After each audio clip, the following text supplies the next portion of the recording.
Sebuah desa yang damai mendadak menjadi saksi bisu kezaliman yang tak terduga. Seorang kiai yang dihormati, tempat masyarakat mengadu dan mencari ilmu, justru menjadi korban pemerasan oleh oknum berseragam. Uang hasil donasi santri dan warga dipaksa berpindah tangan. Namun, mereka lupa satu hal, keadilan Tuhan tak pernah tidur. Dalam hitungan hari, langit berbicara, dan hukuman tak terduga menimpa mereka. Apa yang sebenarnya terjadi? Assalamualaikum warahmatullahi wabarakatuh. Saudara-saudaraku, kisah ini bukan sekadar cerita, tapi pelajaran tentang kezaliman yang tak akan pernah abadi. Bahwa tangan Tuhan selalu bekerja dengan cara yang tak terduga. Dengarkan baik-baik, resapi, dan jadikan ini sebagai pengingat agar kita tak pernah tergoda oleh keserakahan dunia. Desa yang damai, petaka yang menyergap. Di ujung pedesaan yang jauh dari hiruk-pikuk kota, terdapat sebuah pesantren sederhana yang menjadi pusat ilmu dan ketenangan bagi warga sekitar. Pesantren Darussalam, demikian namanya, berdiri kokoh di tengah hamparan sawah hijau yang menyejukkan pandangan. Suara azan menggema 5 kali sehari, mengajak para santri dan warga untuk bersimpuh dalam sujud, mendekatkan diri kepada Sang Pencipta. Di dalam pesantren itu, seorang kiai bernama Kiai Soleh begitu dihormati. Bukan hanya karena ilmu agamanya yang luas, tetapi juga karena kebijaksanaan dan ketulusannya dalam membimbing umat. Setiap hari, orang-orang datang kepadanya, bukan hanya untuk menimba ilmu, tetapi juga mencari petuah dan ketenangan hati. Baginya, kehidupan adalah ladang amal, dan dunia hanyalah titipan yang sewaktu-waktu bisa diambil kembali. Namun, ketenangan itu mulai terusik ketika sekelompok pria berseragam datang ke desa. Mereka tidak memberi salam, tidak pula membawa kabar baik. Dengan wajah angkuh dan tatapan tajam, mereka berjalan masuk ke halaman pesantren tanpa izin, seolah tempat itu adalah milik mereka. Para santri yang sedang belajar di serambi masjid mendadak terdiam. Suasana berubah hening, seperti ada bayangan gelap yang menyelimuti udara. Seorang pria bertubuh tegap, yang tampaknya pemimpin dari kelompok itu, melangkah mendekati Kiai Soleh. Ia menatap sang kiai dengan sorot mata penuh kuasa, seakan menantang wibawa seorang alim yang dihormati banyak orang. "Kiai," ucapnya dengan suara berat, "kami hanya ingin memastikan keadaan di sini tetap aman. Tentu, sebagai bentuk apresiasi atas kerja keras kami menjaga desa ini, kami berharap pesantren ini bisa memberi sedikit sumbangan. Sebagai tanda terima kasih." Kiai Soleh menatap pria itu tanpa gentar. Meski tubuhnya tak lagi muda, sorot matanya masih penuh keteguhan. Ia paham betul maksud tersembunyi di balik kata-kata halus itu. "Maaf, Nak," jawab Kiai Soleh dengan lembut, namun tegas. "Keamanan datangnya dari Allah, bukan dari manusia. Pesantren ini hidup dari sedekah orang-orang yang ikhlas. Kami tidak punya harta lebih untuk diberikan selain doa dan ilmu." Tawa kecil terdengar dari pria itu. "Ah, Kiai, jangan buat ini sulit. Kami hanya meminta sedikit. Itu pun demi kebaikan bersama. Lagi pula, apa Kiai tidak takut kalau suatu hari ada yang mengganggu ketenangan pesantren ini?" Santri-santri yang sejak tadi diam mulai saling berpandangan.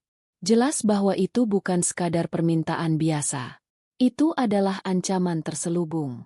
Warga desa yang kebetulan berada di sekitar pesantren pun mulai berkumpul, menonton dengan was-was. Kiai Soleh menarik napas panjang. Ia tahu, jika ia menuruti permintaan mereka, maka ini tidak akan berhenti di sini. Jika ia memberi hari ini, maka besok mereka akan datang lagi, meminta lebih banyak.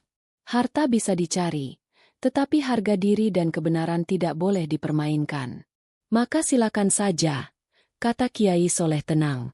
"Jika kalian ingin mengambil apa yang bukan hak kalian, itu tanggung jawab kalian di hadapan Allah." Wajah pria itu berubah seketika. Matanya menyipit, ekspresinya mengeras. Ia melirik ke arah anak buahnya, memberikan isyarat. Dalam sekejap, beberapa orang berseragam itu masuk ke dalam pesantren. Santri-santri mencoba menghadang, tetapi mereka tak berkutik di hadapan kekuatan kasar yang diperlihatkan. Laci-laci dibuka paksa. Kotak amal yang berisi sumbangan warga diambil begitu saja. Beberapa kitab suci dan barang berharga lainnya ikut dirampas tanpa rasa hormat. Para santri mulai menangis. Sebagian berusaha menghalangi dengan tubuh mereka, tapi hanya berakhir dengan dorongan kasar yang membuat mereka tersungkur ke lantai. Warga desa hanya bisa menyaksikan dengan perasaan bercampur aduk antara takut dan marah. Mereka ingin bertindak, tetapi siapa yang berani menantang orang-orang berseragam itu? Di tengah kekacauan itu, Kiai Soleh tetap berdiri tegak. Ia tidak berteriak, tidak menangis, tidak juga menunjukkan rasa takut. Hanya bibirnya yang terus bergerak, menggumamkan doa-doa yang begitu lirih, namun menggema di hati para santri. Langit yang tadinya cerah mendadak mendung. Angin bertiup lebih kencang dari biasanya, seolah alam turut bersedih melihat kebiadaban yang terjadi. Namun, mereka yang tamak dan rakus tak peduli. Mereka berlalu begitu saja, membawa hasil rampasan dengan tawa puas, tanpa menyadari bahwa langkah mereka telah menuntun diri mereka sendiri menuju hukuman yang tak terelakkan. Santri-santri berlarian mendekati Ki mereka, menanyakan keadaan dan mencoba menghiburnya. Tapi Kiai Soleh hanya tersenyum tipis. Ia mengangkat tangan ke langit dan berbisik pelan. Ya Allah, Engkau maha melihat, Engkau maha adil. Jika kami tak mampu membalas, maka biarlah Engkau yang bertindak dengan cara MU. Doa itu melayang tinggi, menembus angkasa. Dan dari kejauhan, awan hitam semakin menebal, membawa firasat bahwa sesuatu yang besar akan segera terjadi. Perampasan atas nama kekuasaan. Malam turun dengan sunyi, tetapi hati para santri dan warga masih bergemuruh.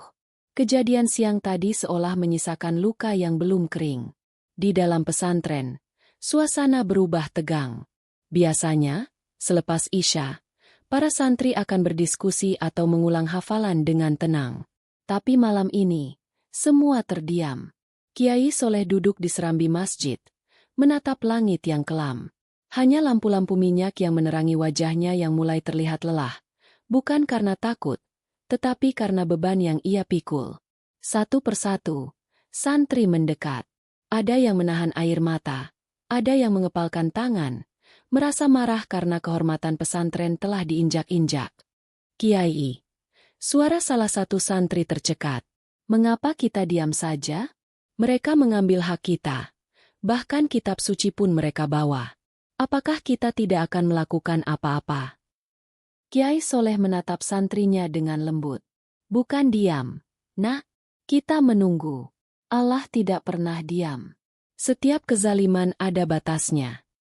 Tetapi batas kesabaran manusia memang tidaklah sama.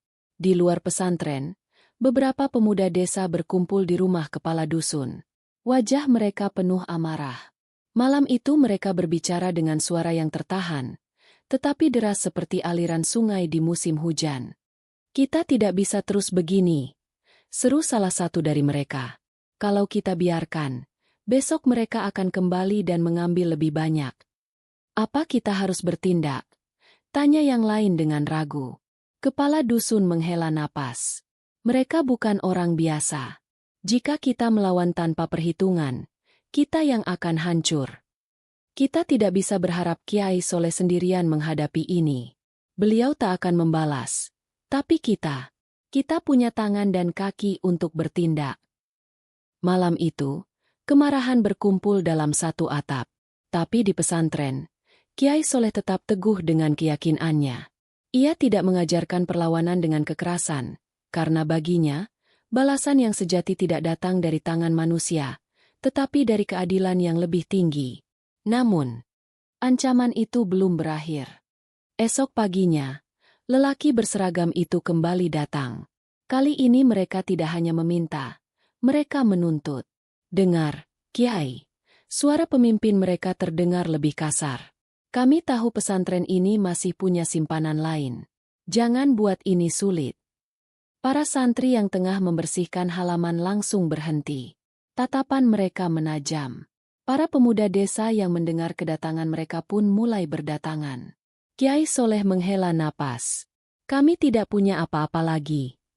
Kalau begitu, kami ambil yang ada, ujar pemimpin mereka dengan sinis. Tanpa ragu, mereka masuk ke dalam pesantren. Kali ini mereka merampas lebih banyak. Karpet masjid, alat dapur pesantren, bahkan beberapa perlengkapan santri ikut diseret keluar. Santri-santri mulai menangis. Ada yang menggenggam erat kitab sucinya, ada yang memeluk satu sama lain dalam ketakutan. Sementara warga desa hanya bisa menatap dengan hati yang berkecamuk. Cukup. Suara seorang santri menggema. Ia masih muda. Matanya berapi-api. Jika kalian ingin mengambil sesuatu, ambil saya juga. Karena saya lebih rela mati daripada melihat pesantren ini diinjak-injak seperti ini. Beberapa pemuda desa langsung bergerak, mencoba menghadang. Tetapi dalam sekejap, pemimpin mereka mengangkat tangannya, memberi sinyal kepada anak buahnya. Beberapa dari mereka membawa tongkat, mengayunkannya ke udara. Suasana berubah mencekam. Warga desa yang tadinya hanya menonton kini mulai mendekat. Mereka menggenggam erat apapun yang bisa dijadikan senjata. Saat itulah Kiai Soleh berdiri. Dengan suaranya yang tenang namun penuh wibawa, ia berkata, "Tidak ada yang boleh menyentuh mereka." Seketika suasana menjadi hening. Kiai Soleh menatap pria itu dalam-dalam. "Ambil yang kalian mau. Tapi ingat, apa yang kalian ambil hari ini, suatu saat akan diminta pertanggungjawabannya." Pria itu hanya menyeringai. Dengan angkuh, ia memberi isyarat untuk mengambil barang-barang terakhir, lalu pergi. Langkah mereka meninggalkan debu yang berterbangan. Suasana pesantren yang tadinya tentram kini terasa kosong. Tapi Kiai Soleh tahu, ini bukanlah akhir. Ini baru permulaan dari sesuatu yang lebih besar. Langit mendung, seperti menyimpan rahasia yang belum terungkap. Doa para santri menggetarkan langit. Malam itu berbeda dari malam-malam sebelumnya. Tidak ada suara canda tawa santri. Tidak ada bacaan Al-Quran yang bergema dari sudut pesantren. Yang ada hanya isak tangis tertahan dan doa-doa lirih yang bergetar dalam hati mereka. Di dalam kamar-kamar sempit, santri-santri berbaring dengan mata terbuka, menatap langit-langit yang terasa lebih berat dari biasanya. Beberapa dari mereka tak bisa menahan air mata. "Kiai bilang Allah tak pernah tidur," bisik salah seorang santri. "Tapi kapan keadilan itu datang?" Yang lain menggenggam Al-Quran mereka, meresapi setiap ayat yang mereka hafal, mencari jawaban dari kebisuan malam. Hingga akhirnya, di sepertiga malam, satu persatu mereka bangkit.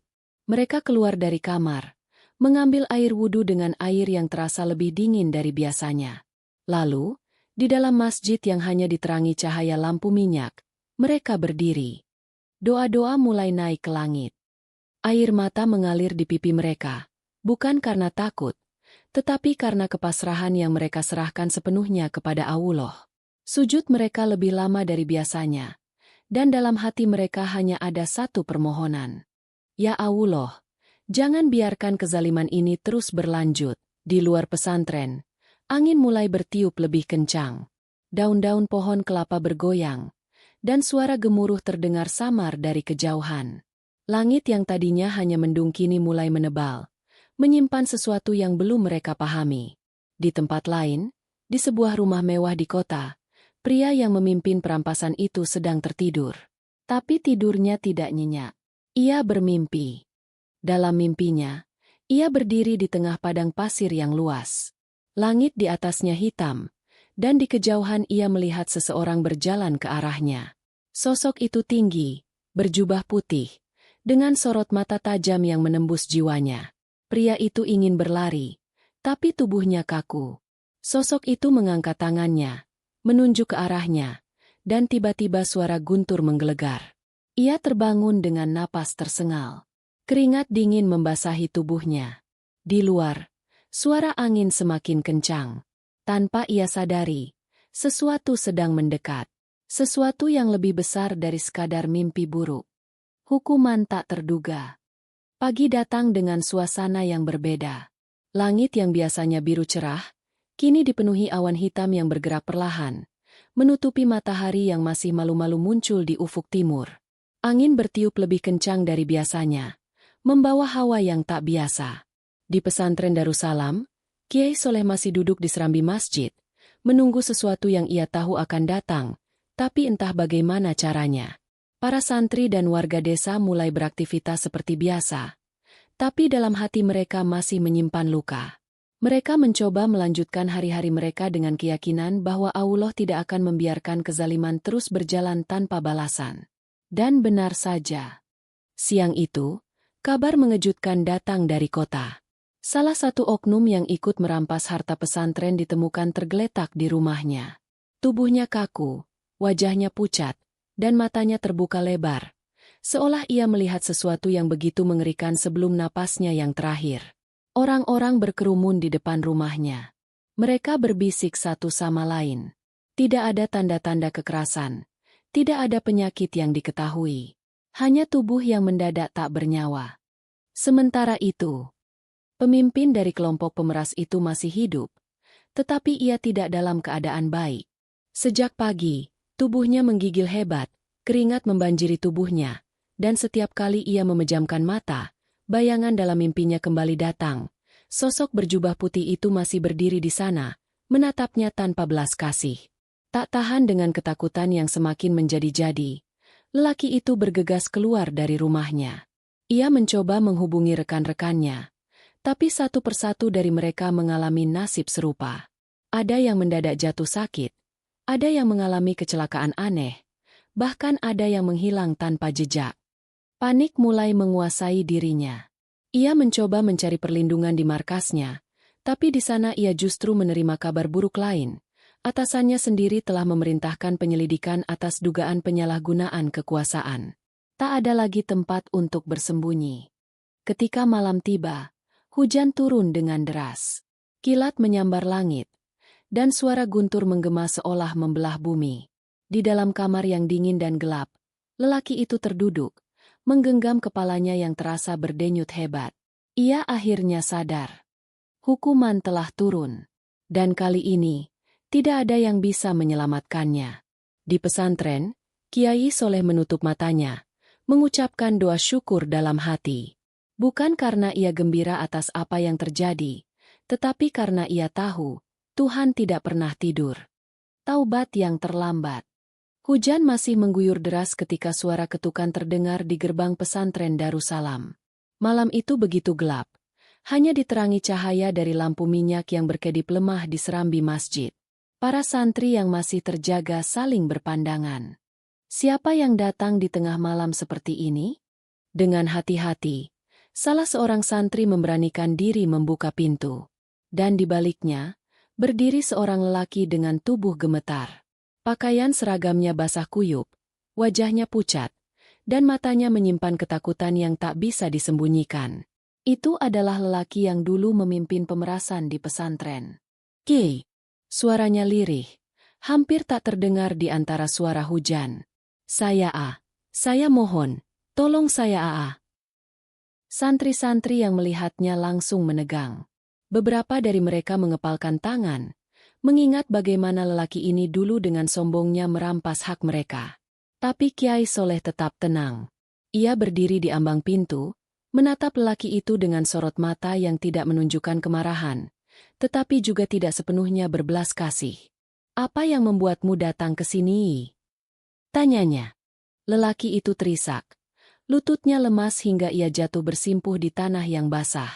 Saya telah dihantui mimpi buruk, Kiai. Setiap malam saya melihat sosok yang sama. Setiap hari, musibah datang tanpa henti. Rekan-rekan saya satu persatu jatuh. Saya tidak tahu harus kemana lagi. Para santri terdiam. Hati mereka masih menyimpan luka. Tapi mereka juga melihat bagaimana lelaki ini kini begitu rapuh, begitu ketakutan. Kiai Soleh menarik napas dalam. Kau datang bukan untuk mencari perlindungan dariku. Tapi kau ingin berlindung dari hukuman yang sudah kau rasakan. Lelaki itu mengangguk. Air matanya bercampur dengan air hujan yang menetes dari wajahnya. Saya ingin bertobat. Tapi apakah Allah masih mau menerima saya? Seketika, hening menyelimuti pesantren. Kiai Soleh menatap lelaki itu lama. Ia tahu, hati manusia bisa berubah. Tapi ia juga tahu, tidak semua orang mendapat kesempatan kedua. Taubat selalu terbuka bagi mereka yang benar-benar menyesal, ucap Kiai Soleh akhirnya. Tapi ingat, taubat bukan hanya dengan kata-kata, melainkan dengan perbuatan. Lelaki itu terisak semakin keras. Ia bersujud di tanah, mencengkram lumpur dengan tangannya yang dulu digunakan untuk menindas. Ia sadar, ia telah terlalu jauh tersesat. Dan kini, meskipun ingin kembali, mungkin sudah terlambat.